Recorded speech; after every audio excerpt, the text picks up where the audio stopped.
the Northwest home for paranormal.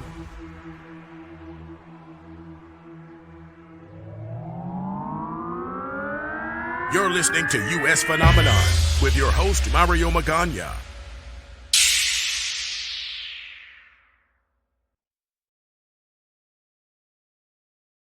Shadow of the 1962 World's Fair, the Space Needle. Good evening, good morning, good afternoon, wherever you are on God's green earth, if you believe in that sort of thing. I am your host, Mario Magana. This is U.S. Phenomenon. Tonight, we're going to go to where U.S. Phenomenon likes to go in the conspiracy realms.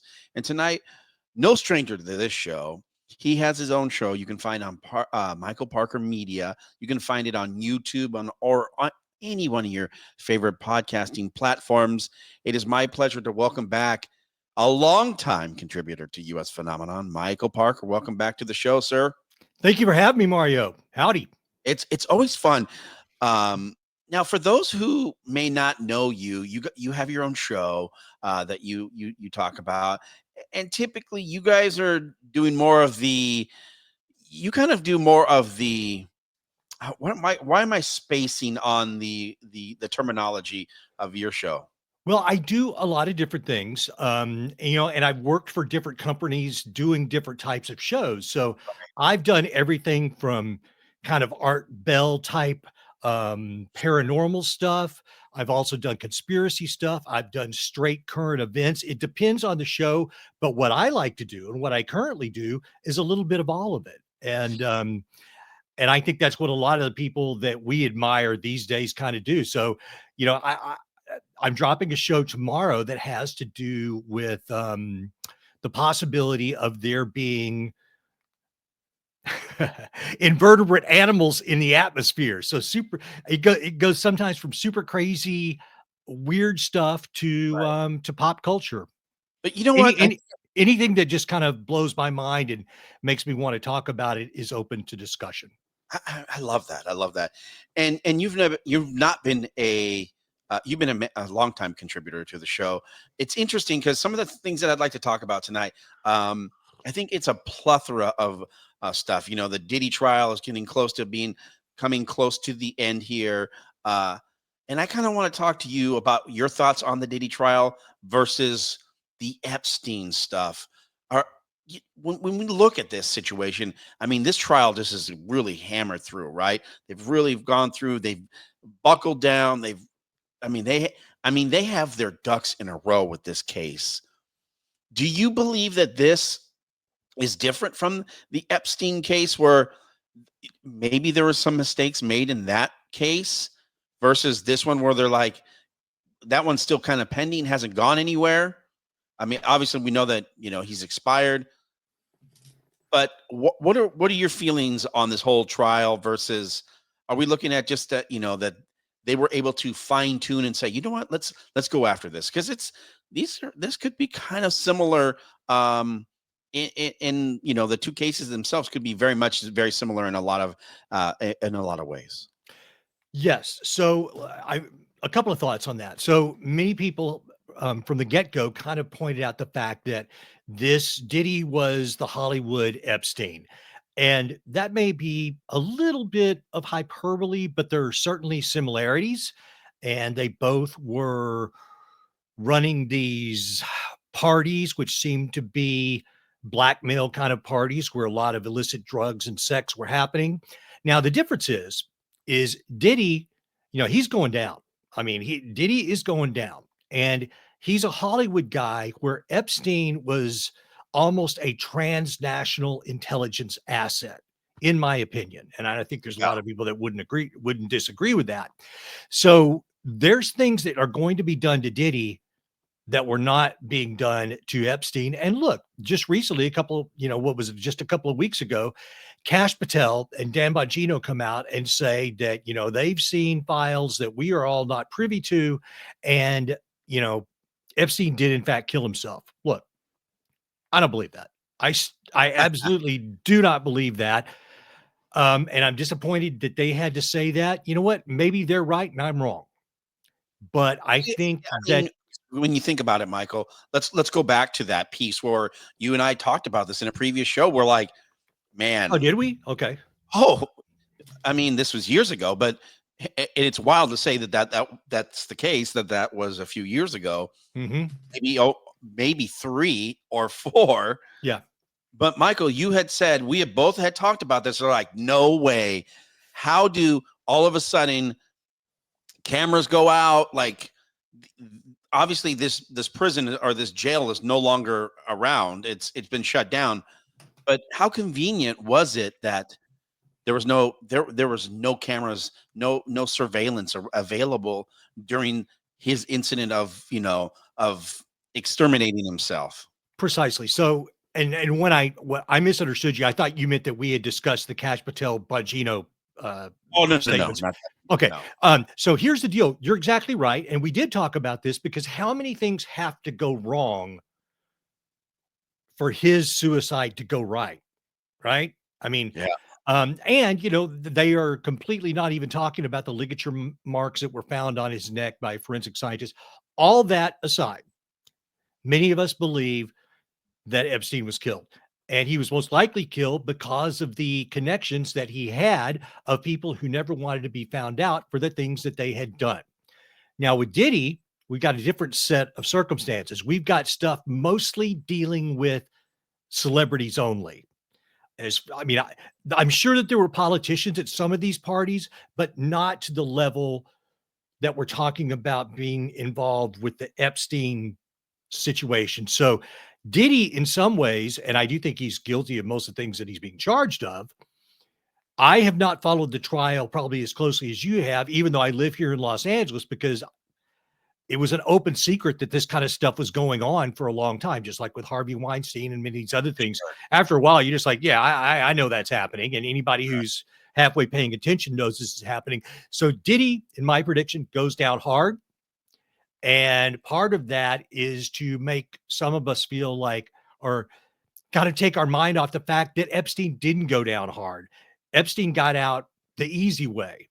He either committed suicide, someone killed him, or they took him away and he's, in witness protection somewhere. But regardless, he didn't end up doing a long time in jail. So one of those things happened with Epstein. Diddy, I think, goes down hard. It'll be interesting to see who else, if anyone else, they go after within Diddy's circle after all of this. Well, it's interesting too because you were just saying that Jeffrey Epstein, as a finance had deep ties with the global elites. Yes. Operating a large underground type situation. Yes. And very much very tied into the same type of things that are alleged in Diddy's case. It's to me, it feels like for someone like you and I who have been covering and chatting about this, and even at the beginning, when you talk about U.S. phenomenon, talking about, hey, why isn't anyone talking about Bill Gates? Back then, you and I were talking about this. Yeah. We had said, what about Bill? No one's talking about, Mr. Northwest guy, Mr. Microsoft. And I'm not like talking crap about this individual, but you're talking about someone who was tied to him as well. Yes. And it's pretty much a matter of record. I think that's part of why his wife says that she divorced him was the relationship. Now, personally, I think there's probably a lot more than that, but she was saying that part of the reason she divorced Bill was his relationship with Epstein. And as you were just saying just a few minutes ago about who else may be tied to Diddy. Yeah. Is it like lots of people? I mean, think about it. Big stars, big stars. But Mario, the only thing about that is, even though a lot of these big stars who, if you read any gossip columns, ladies and gentlemen, you can find out who I'm talking about. But the question is, will any of them go down? And the reason I say that is because right now, the main boogeyman, the main bad guy, is being portrayed as Diddy. Yeah. All the rest of the people that went along with this, do they matter in the court of public opinion? Do they matter to the lawmakers and law enforcers who want to make a case or make a story with this Diddy thing. I don't know if they will, because some of these people, I mean, clearly Diddy was not the only person involved with this who was up to no good. I mean, and unfortunately, I have a picture with Diddy from. Well, hey man, a lot of people do. And you know what, Mario, I'm glad you brought that up, because a lot of people make, a big stink about, okay, well, here's Trump pictured with Epstein. Here's Mario with P. Diddy. But that actually doesn't mean anything, because No famous baby oil. people, No I mean, baby oil. yeah, no baby oil. Famous people get their pictures made with a lot of people. Sure. And you and I, one day, who knows, we might get invited to some party, and we might attend it because we believe that it's good for our career, or, Sure. we're there just to shake some hands and get the hell out. And in the meantime, somebody takes a picture with us of Right. someone who then goes and commits a crime. Does that mean that we had any relationship? And I know that I'm saying the obvious, but that's just something, because a lot of people take the really lazy way out on that. Oh, well, so and so was pictured with so and so, and that means there's a connection. No, it doesn't. It's interesting because when we go back to the Epstein files case, I shouldn't say files, but that case itself, I don't know that this country is ready to, like, there might be some really high powered individuals other than the ones that we may have kind of known about. Mm-hmm. But again, it doesn't mean that they were partaking in, like you said, or maybe they were. We just don't know, and we may never know either, too. There were very, very powerful people involved in all of this. And I would point to the work of Whitney Webb. I mean, she's for years been doing some of the best work out there on this case. And I'm nowhere in comparison to the work that she's done. I think that I think there's a lot of things that the American public and the global public could actually handle that's being held back from us. I mean, we're all adults. I mean, just Sure. go on social media. If you want to find something really horrible, it's there. And even if you don't want to find it, you'll come across it. So, most of us have seen or heard just about everything at this point. I mean, And there's so much out there, like you said. yeah, so I think that, a lot of times they use that as an excuse, thinking that we can't handle it, when in fact we could. Real quick, it looks like I'm getting a couple text messages in here. Let me scroll to those real quick. There's a bunch of them, bunch of old stuff in here, but I'm looking at a couple text messages of people sending text messages in. This one comes from Yelm. Says, "Hey Mario, listening in from Yelm. Big thanks to Michael Parker for tackling the tough topics tonight. Honestly, I didn't think most folks are ready for what could be out there if the Epstein case actually moves forward. We're talking about names, networks, the truth that could shake the foundations of the political and culture, and even personal. So she said, or they say, some people won't be able to handle that level of reality, but it's overdue. Keep the pressure on. We're out here listening. We got your back." Oh, that's nice. Thanks. Thanks for hanging out and yelling and listening. It's interesting because I think for you and I think being outsiders of that case itself, it would be kind of nice to not turn this into a JFK conspiracy in regards to, like, what if. It already is, though. I mean, sure. Yeah. But we're not talking about 50 plus years of history where they could go through these files. They could have a trial. Yes. And they can say, hey, look, this is what it is. I mean, agreed. And they can still pin it to Ghislaine and say, look, you were one of the part of the masterminds behind this case. Okay. So, well, I think there's a lot going on here, and the Epstein thing has been a big disappointment for a lot of people, because a lot of people thought that, Trump would come in and sort this out, and it doesn't seem like that is happening. And it doesn't seem like Kash, Patel and Bongino are doing that, but maybe there's things that we don't know. I kind of doubt that. But the main thing that I would say is that I don't want to put this under the rug or anything, but Sure. we also have a lot of other things. And I know that there's a lot of people that Epstein was like a really big thing to them to get figured out. And I am not trying to gloss over any atrocities that happened, but there's also a whole other set of things that we have on our plate right now. I don't know if anything will ever be sorted out on the Epstein situation.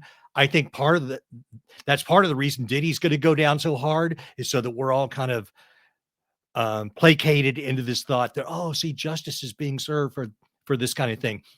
But there's a lot that we need to work on right now, even besides Epstein. And I Sure. think that most people realize there's a lot of horrible people in government. There's a lot of horrible people in Hollywood. There's a lot of people in even in churches. So I think that most realistic people know that a lot of people are faulty, and each one of us is, Sure.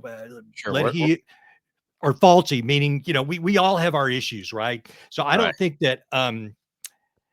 don't think that anybody's going to be surprised if it does ever come out that so and so and so and so and so and so and so and Sure. so all did these sordid things. I think that's already baked into the story.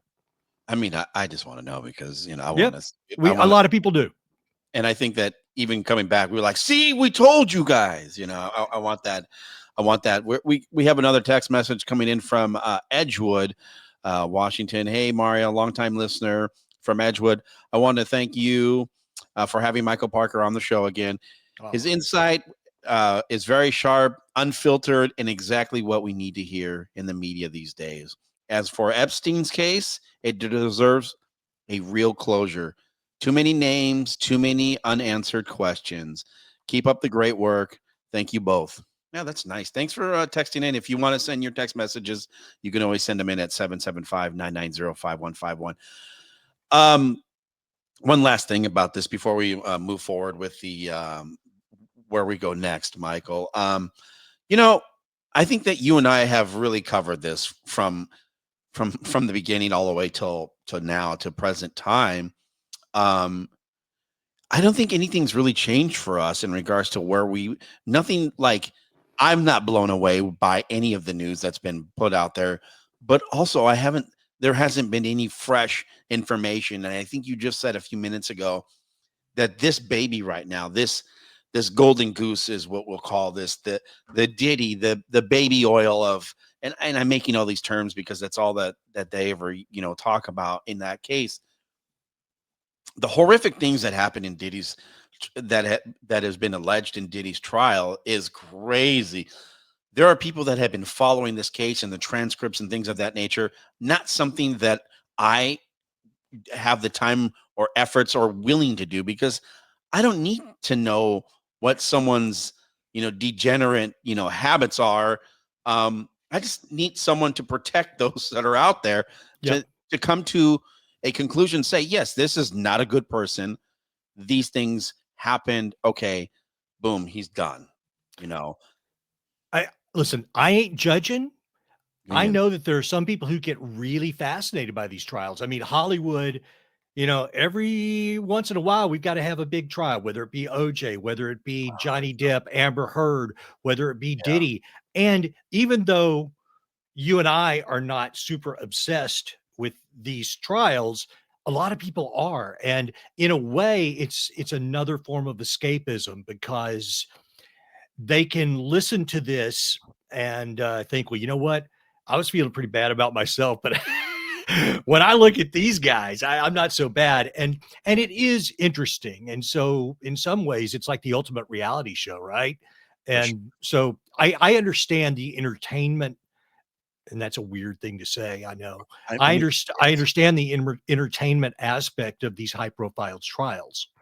I mean, it goes all the way back to the OJ trial. I mean, that was like For sure. I mean, they wall to wall coverage and like they broke into the World Series to give the verdict. Which I was living in LA when that was happening. I mean, it was huge. The day that he went on the truck chase with the in the SUV with his buddy Al Kyling or whoever it was. I mean, it was just I remember that day like it was a huge day in American history. I remember where I was at. I remember watching it with my buddies. We were all kind of laughing. But yeah, it has a fascination for people that we can't really explain. It's interesting when you go back and you look at the trial of that case. Um, Very much, you're talking about the 90s. You're talking about Reginald Denny. You're talking Yep. about the whole riots in LA, and it felt like, And the first famous Kardashian, oh yeah, yeah, Robert that's Kardashian, was right. part of OJ's legal team. And like, if you watch some of those documentaries, you see him with the briefcase, OJ's bag, and things of that nature. Yeah, It's just, I mean, it is very much a must. It was a must watch situation. it Me was. be very, very young, not having an idea, but looking at the information, I mean, I wasn't dumb. I sure was like, well, I mean, it's his blood. I mean, but again, when you look at the evidence and DNA and things of that nature, were things mishandled? Probably. That's another show for another day. But um, I think for me, and like you were saying, the distractions out there, and there's so much going on right now in the world. Speculation, World War III possible, and we'll get into that here in just a little bit.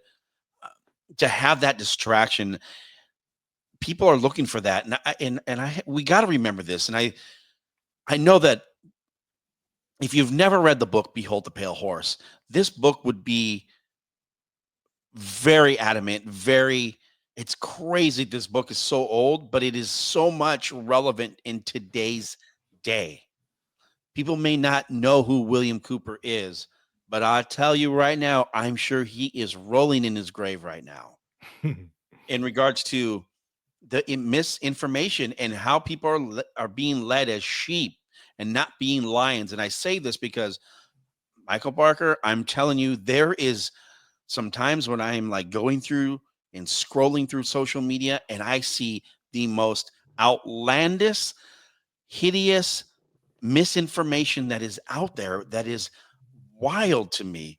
I can pinpoint one off the top of my head where they're telling people that you're not going to be able to get back into the country. You have old senior citizens like my dad who are out there believing in the deep state. And I'm like, how do you even know about Well, the deep? I believe in the deep state. For a 72-year-old old hippie, all of a sudden now knowing about the deep state, I'm like, wait, how do you know about the deep state, Dad? Which is just interesting to me. And before, let me just finish this on Mhm. this piece. People who are in that older demographic, people believing that social media is the new news presence. Please remember, not every piece of news is accurate. Be sure to do your research, do your homework. That's all I ask of you. And I know that most of the people who are watching or listening on our radio stations across the Pacific Northwest are educated enough to understand that. But I tell you, I had to do a double take and ask my dad. I was like, "Wait, should you be hosting my show?"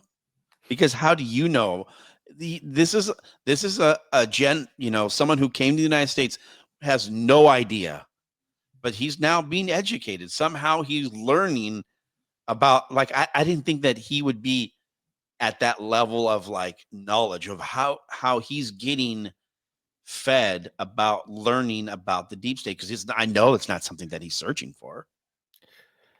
Well, okay, I got a couple of thoughts there. So the deep state, listen, if he's an ex-hippie, if he was from back in the hippie days, I mean, I think they were aware of the deep state then. We just didn't call it the deep state. I mean, who killed JFK?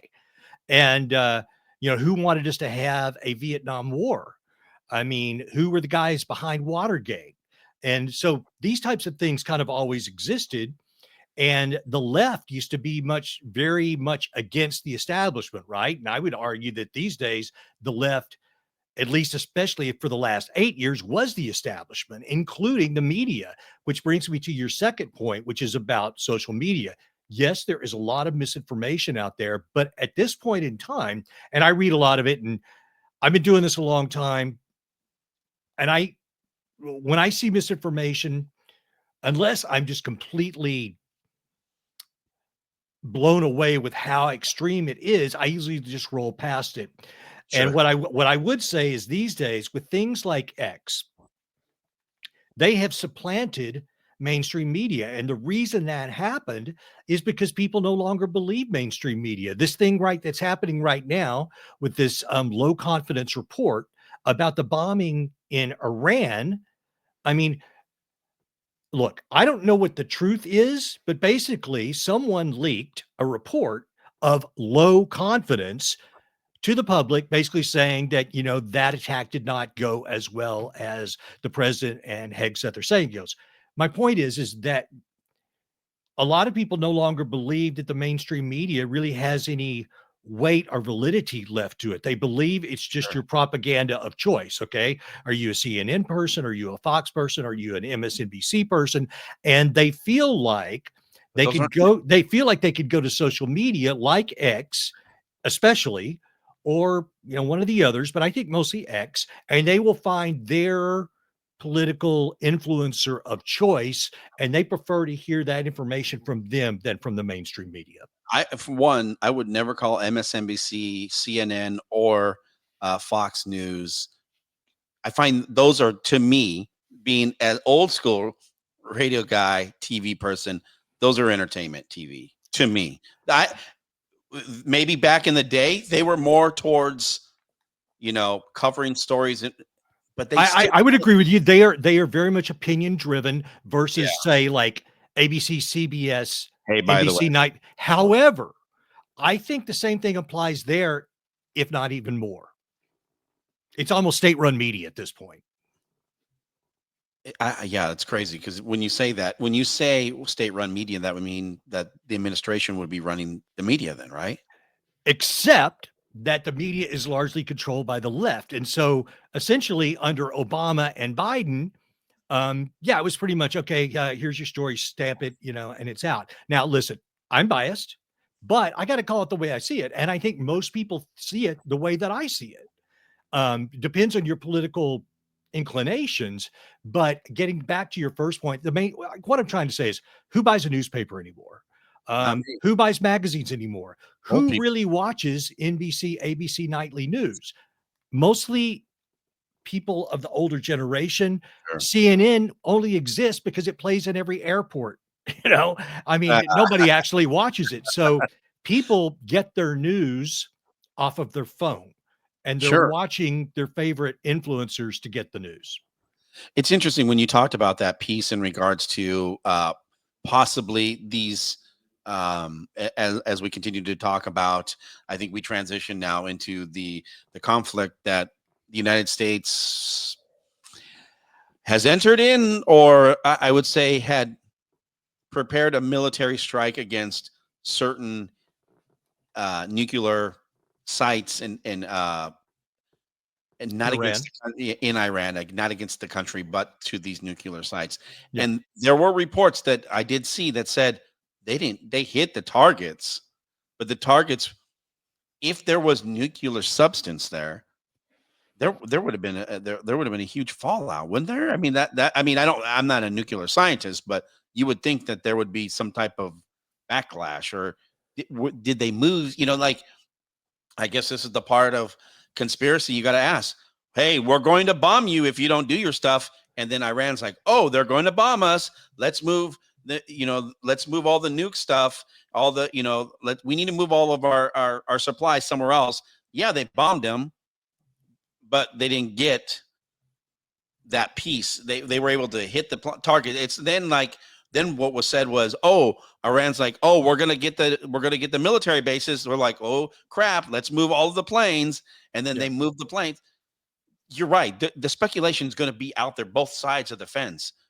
But at the end of the day, regardless of what side of the fence you're on, we're still all United States. Well, most of us are from this country, and we're all one country together. Shouldn't be divided. Think about that. Yeah. I mean, you and I both. I agree with you. Let me say, okay, so there's a couple of things going on here. So when you texted me, I was actually at a concert that night. I thought that Trump would do something.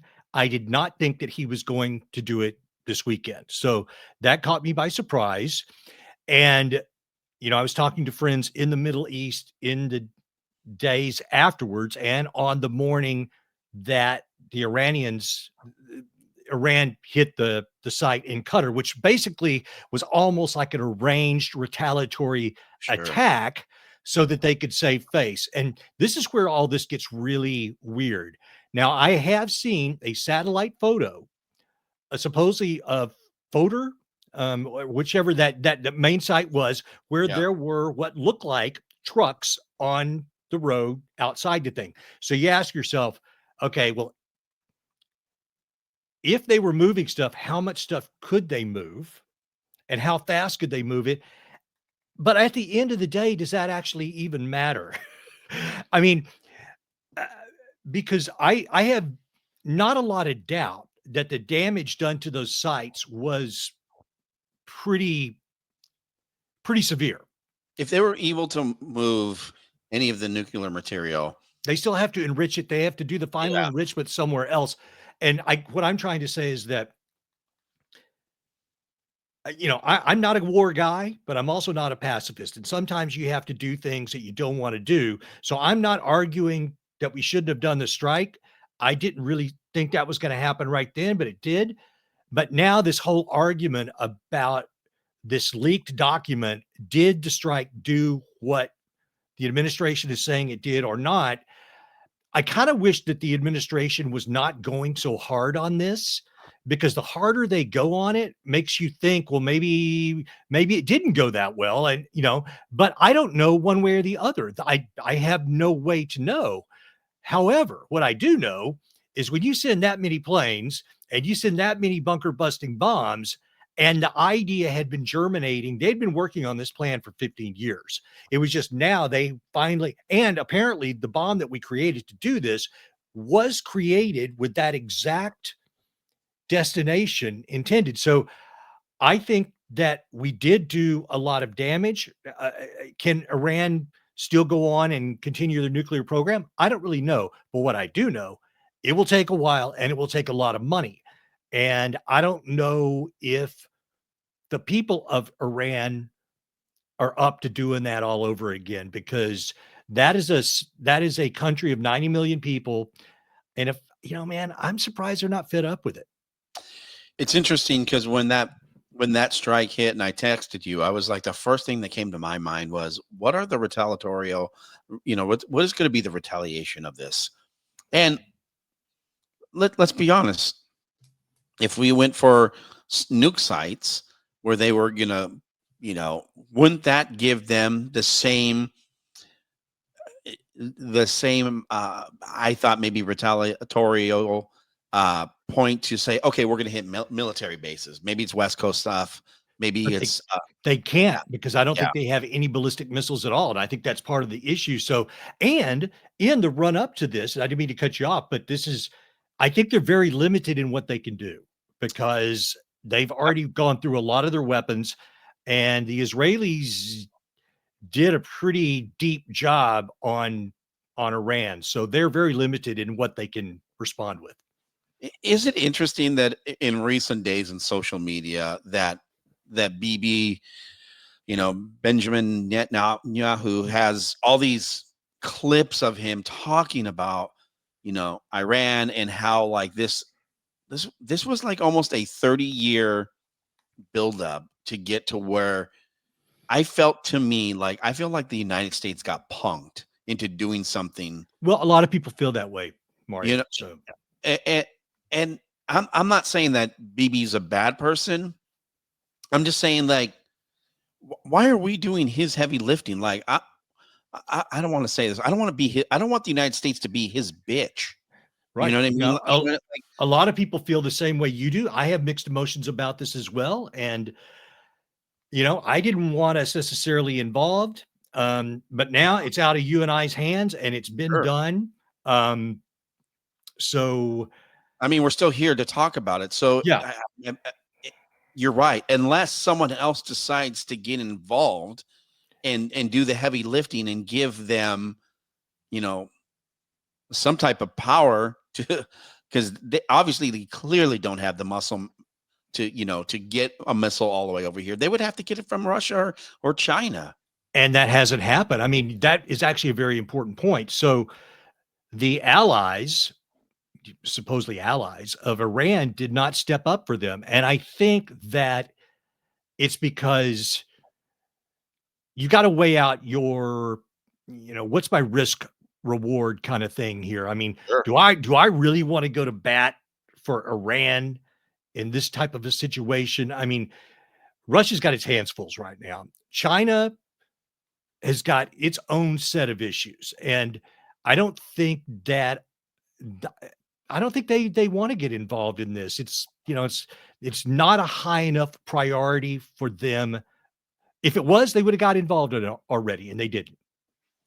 It's interesting that you say that, and it seems to be that everything has quieted down some levels.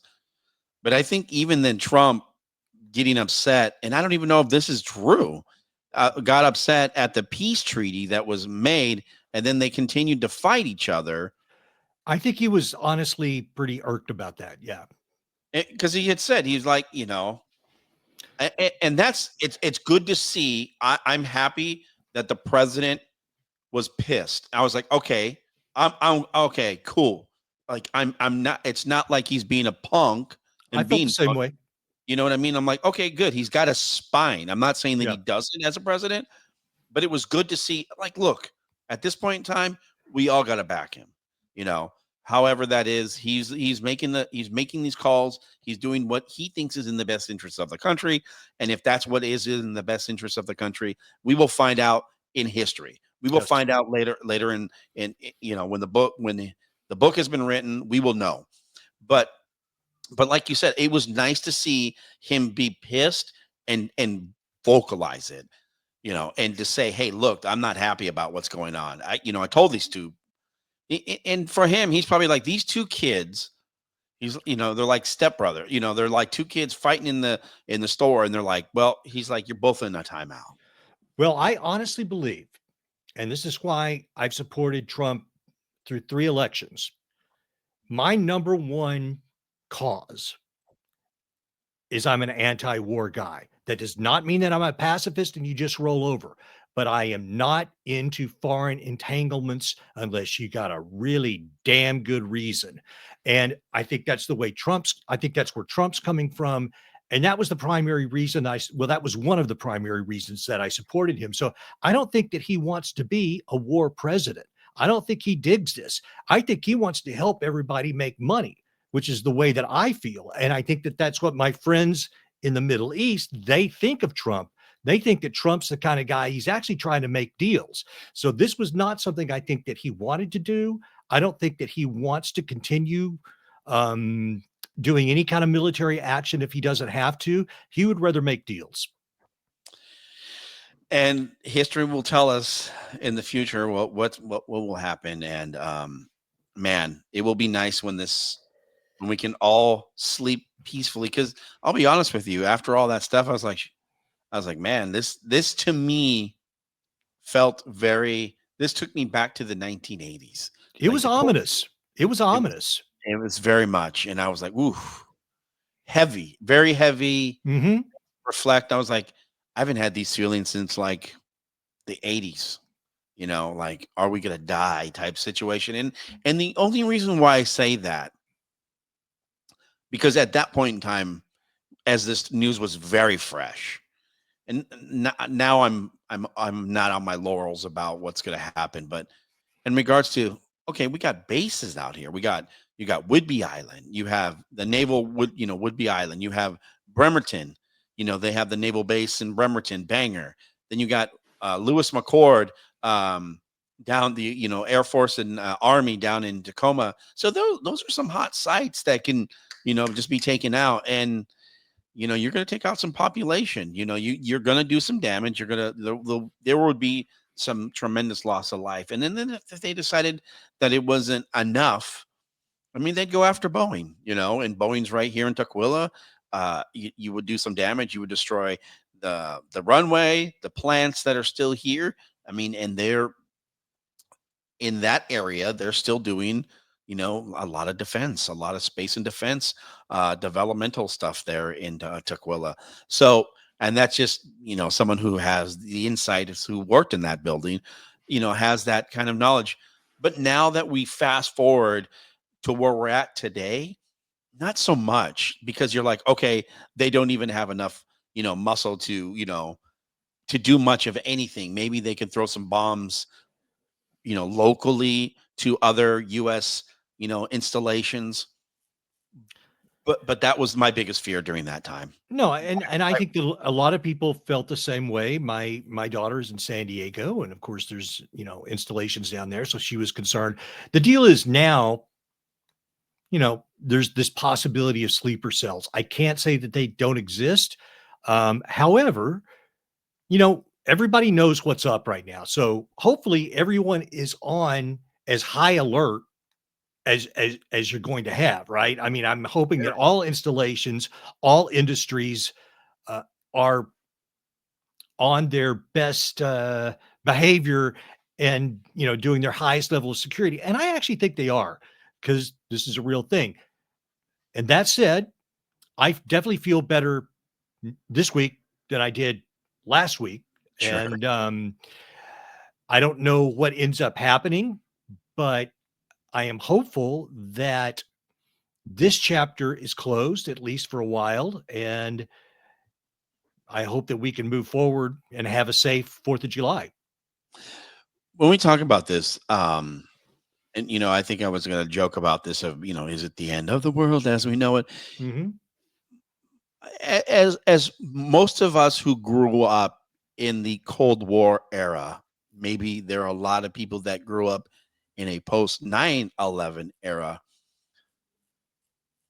If this continues, it's not going to look like a Cold War era missiles, things of that nature. We're talking like cyber attacks, uh, infrastructures being attacked in regards to electrical, things that would pause a lot of things in the United States that could cripple the country. We're not talking about bombs. We're talking about if they can hack into certain things and make things change.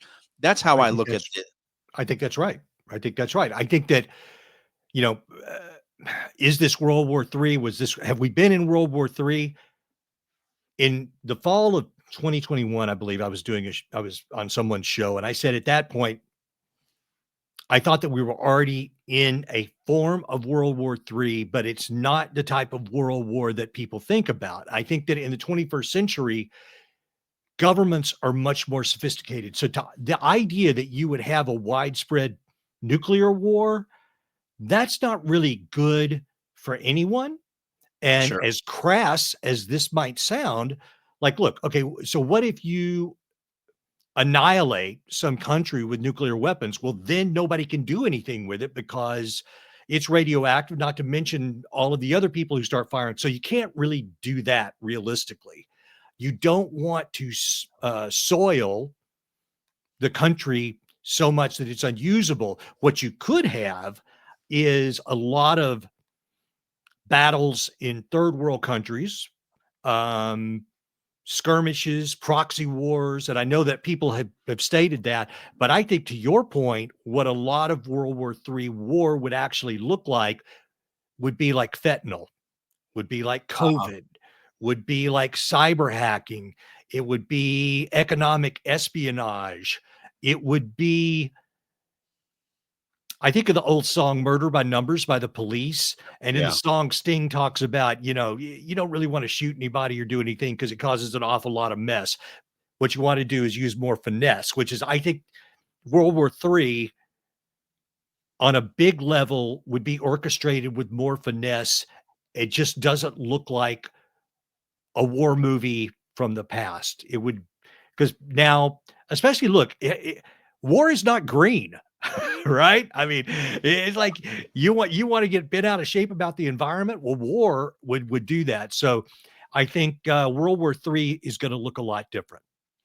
And the other thing too, I think a lot of people don't, and hopefully, we never have to see anything of the nature of anyone using any type of muscle or strength of a nuclear weapon. Because let's be honest, if you're unless we're ready to not exist on a planet, I mean, that's essentially what would happen. You start, and it's going to be the fallout of one would, like you said, will continue to roll downhill. Um, and I think that I think you're right. I mean, I think you're spot on in regards to you're going to start seeing different ways to continue to change the narrative in regards to how a war may look and feel on paper or how it looks. You know, if it's a commerce situation, if it's a COVID situation, if it's a fentanyl situation. Um, I mean, we've been dealing with this fentanyl situation for a while, and it is It's killed. I don't even know how many people. I've heard statistics that point at the fact that fentanyl, and ladies and gentlemen, if I'm wrong, someone correct me, but I think I've heard a few people say that fentanyl has killed more Americans than our wars combined. you know, That may be overstatement, but it's killed a lot of people. I mean, since 2023 alone, the response of 72,000 deaths. Since 2023 alone, Yeah, since 2023. I mean, the it's crazy because think about this, Michael. I mean, I've never been a huge drug person, but those who may have partaked in acid back in those days in the late 90s, um that's not something that they were worried about. no, no, um it, no. This it, is a major it, concern. it, it it's so devastating when you look at different cities and where this is playing out at. um I mean, one could say that this is a way of population control too, Mhm. um, for those who are of a lower class who don't have money to get services to go to a hospital to get clean, or they get put in a cycle of I don't and forgive me for those who may have had a drug issue or addiction in the past. It is tough to break these habits without assistance. Well, and the deal with fentanyl is that you may not even be a drug person. You might Sure. take one thing one time and that's it. And so the fentanyl thing is a very sophisticated weapon to use against a country because it's not just the amount of people that it kills, but there's also the trade itself, which then creates money and creates a black market. And so it's like it's actually a really sophisticated kind of weapon. And I only point to that as one of different types of things that you could Sure. do. Now, of course, I could be wrong about all this. Back to the nuclear weapons thing and Iran. Would Iran be crazy enough to use a nuclear weapon if they had it? Maybe. I don't know if they would or not, but because it's kind of mutually assured destruction. So you would have to be really hell bent or Hard up for I mean, intoxicated by your religion to want to do something like that. But I think there's other ways to go about war these days, and they're more sophisticated. well, I mean, when we talk about this, it does put chills on my back and make the Yeah. hair stand up on the back of my neck. And by any means necessary, I just want to make sure that if when we look at these things and people are out here talking about these things, not everyone's going to agree. Like, No. and that's we always know that, but I think we all know that that is just someone of their stature should not have a nuclear weapon. Now, how it's played out to today's day, the United States did what they thought was necessary, and we will now judge how that looks moving forward. And you know what? This could be them saying, you know what, we're not going to mess with the United States anymore. We're good. We're done. We're going to listen. Um, you know, and that Well, you know they're what going I to wonder? You know what I wonder, Mario? Sure. I wonder if Khamenei's even alive at this point. I think today some kind of message came out that I don't even know if it's really him. I Sure. mean, for several days in a row, almost a week, we don't know where the guy is. I mean, the Israelis killed a huge amount of his cabinet, for lack of a better Right. word. They killed all those nuclear scientists. I mean, I don't know if the guy's alive or not. I believe he's like 86, and I believe he has cancer. So he's very frail.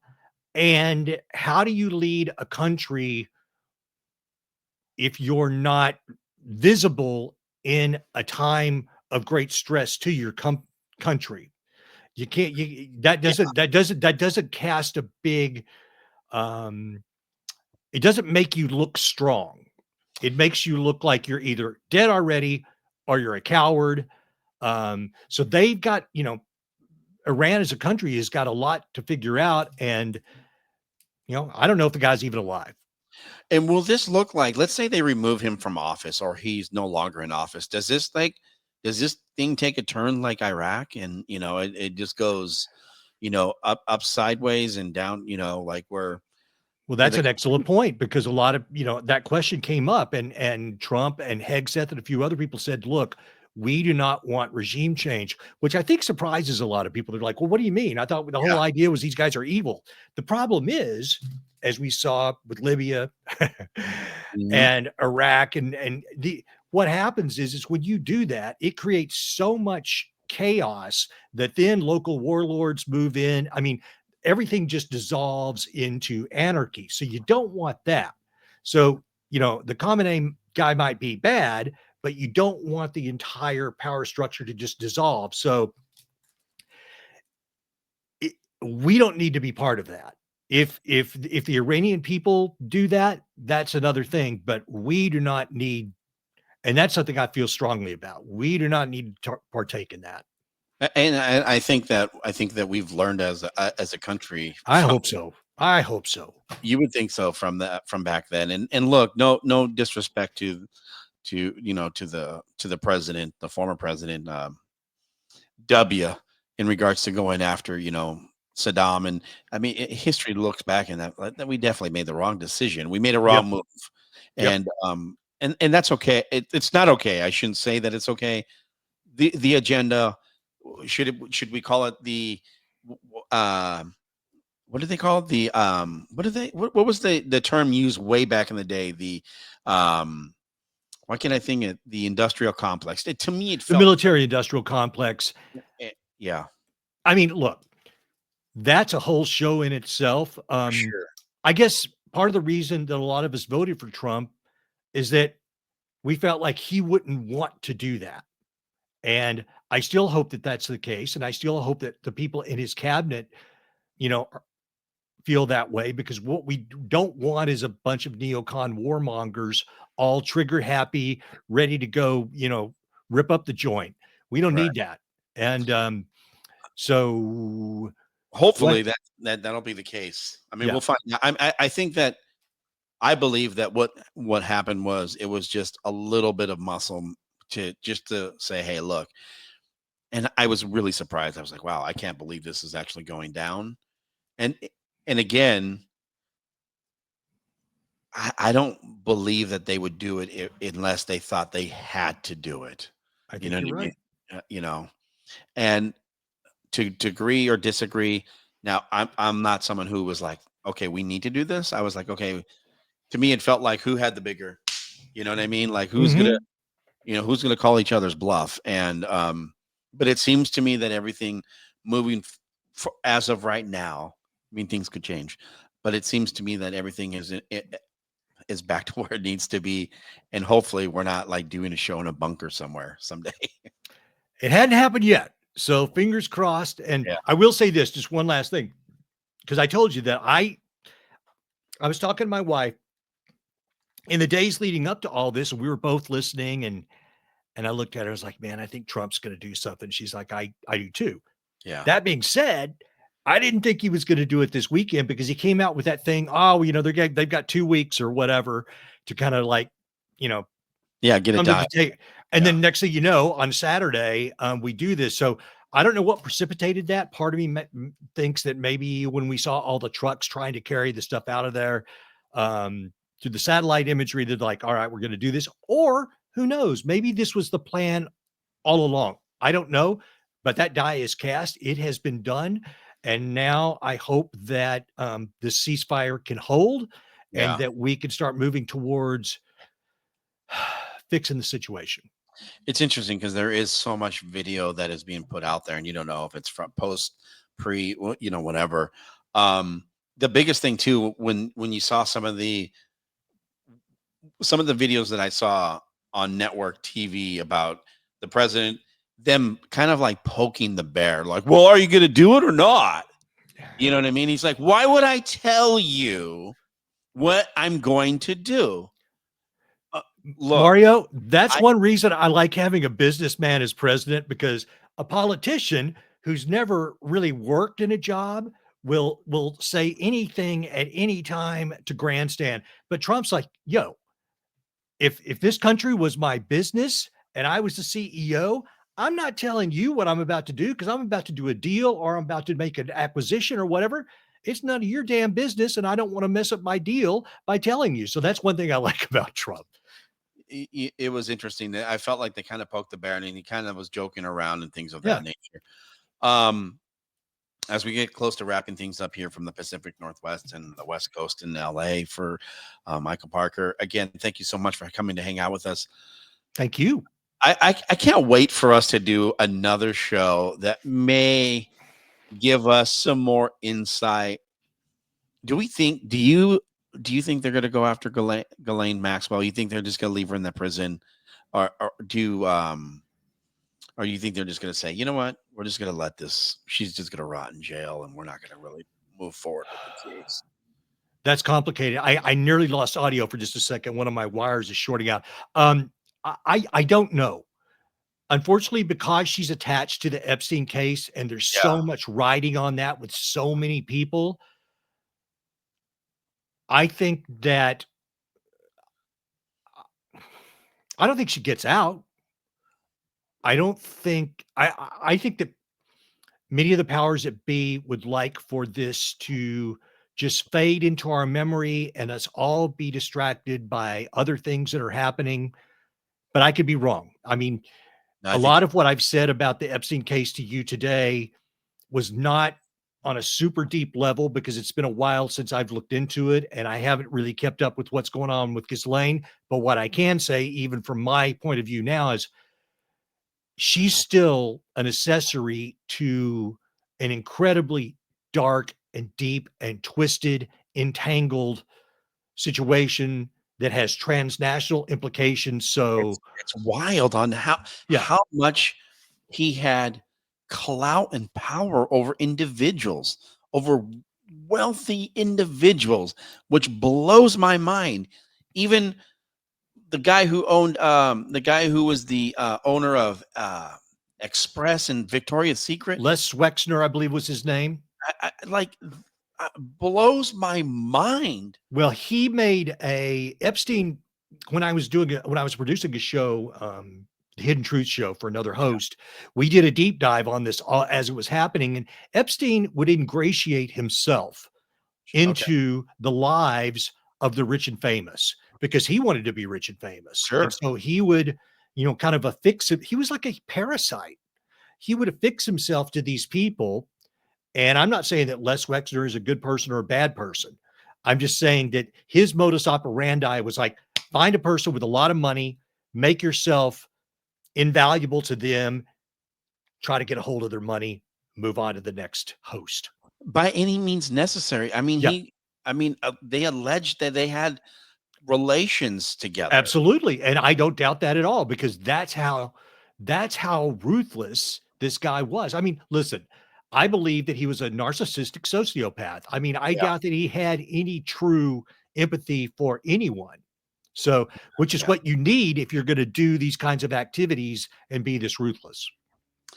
Well, that was a nice little bonus piece for us here on the phenomenon. No, seriously, because sometimes we don't get to go, do extra stuff like that. But yeah, no, it's seriously, when you go back to look at that whole thing, I believe that we're going to watch this fade into into the history books where it's not going to get talked about. It's going to be the new JFK conspiracy. Like we will be always searching for the answers. I think that the JFK thing will go away. This will be modern day. This will be the modern day JFK. It's one of it's one of them, and I agree with you. There's too many threads to pull. It's just too big, and I don't want to like give up and turn tail. But at the same time, we've got things like this situation that's on our plate right now with this unrest in the Middle East. We've got Ukraine. We've got lots of issues to deal with. So, but that's what these guys get paid to do. So, Kash Patel, Dan Bongino, come on, man, show up, sort it out, and get dialed in. Be straight with the American people, please. For sure, for sure, for sure. And you know what? I think we can handle it. Yep. And you know what?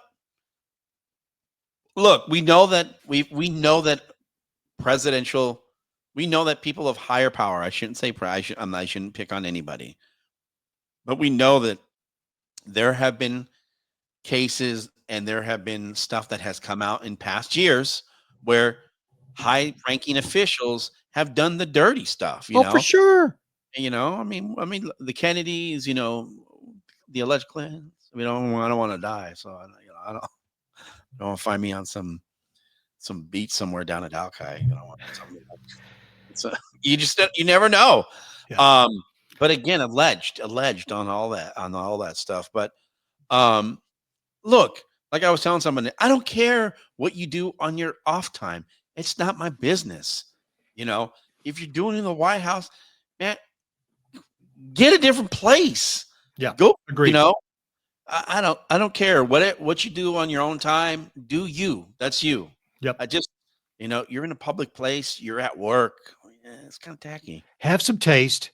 Yeah. Have some honor. Have some respect for the position, and have some respect for the people that elected you to be in that position. Just be discreet. Okay. Yeah, for sure. I mean,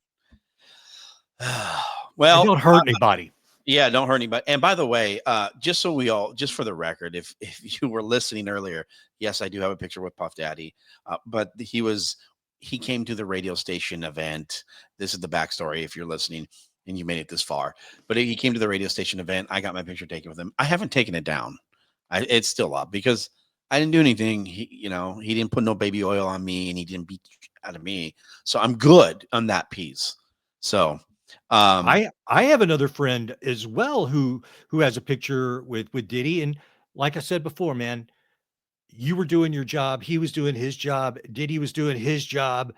Sometimes a photo's just a photo. So I keep your picture, man. No shame with that.